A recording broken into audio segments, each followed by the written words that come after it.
All right, for more than 2,000 years, we thought Egyptian Queen Cleopatra ended her own life with a cobra bite. But now a new book is blowing the lid off that long-held belief. In fact, the pharaoh may have been murdered. Pat Brown is a criminal profiler and the author of the brand new book, The Murder of Cleopatra, a look at history's greatest cold case. And she joins us live from Washington. Good morning, Pat. Hey, good morning. So this is a fascinating topic. How does somebody become interested? I understand you were doing some studying on this, and you thought, wow, there's more to this story than people know. Oh, actually, I did the Discovery Channel show called The Mysterious Death of Cleopatra in 2004.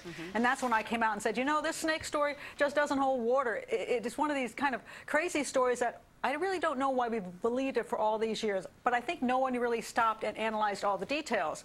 And then after I looked at that, I said, wait a minute, I also think she was murdered, but during that particular show, I never got time to go into why, and I never got to go into what Cleopatra was really doing in Alexandria right before she got murdered. And I believe she was trying to escape with her ships, and she wasn't actually just hiding and cowering in her tomb, you know, hopeless, waiting for Octavian to do her in. Of course, Pat, through history, we've thought that she was done in by a self-inflicted asp wound to the torso. But what's your evidence to suggest that somebody was out to get her?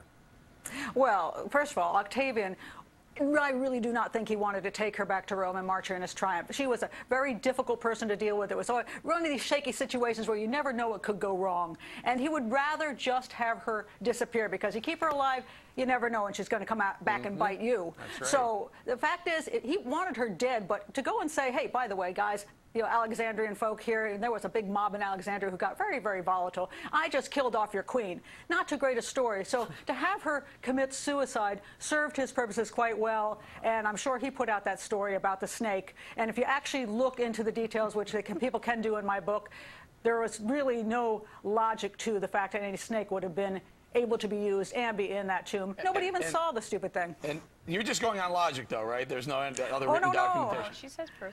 Yeah. Oh, no, listen, though. First of all, we have the history of Plutarch, which is a little questionable. I call him the Dan Brown of his time. But he has some interesting information in there. But I also went back to Egypt to do my research. I researched the architecture. I researched the geography. I researched the politics.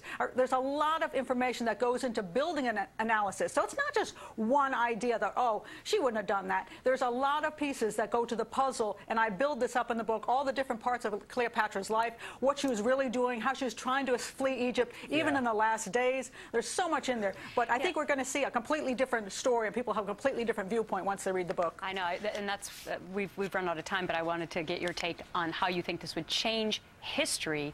But I'm undoubtedly a lot. Pat Brown, check out the new book, The Murder of Cleopatra, a look at history's greatest cold case, and a good title, too. Good luck with it, Pat. Thanks. Thanks a lot.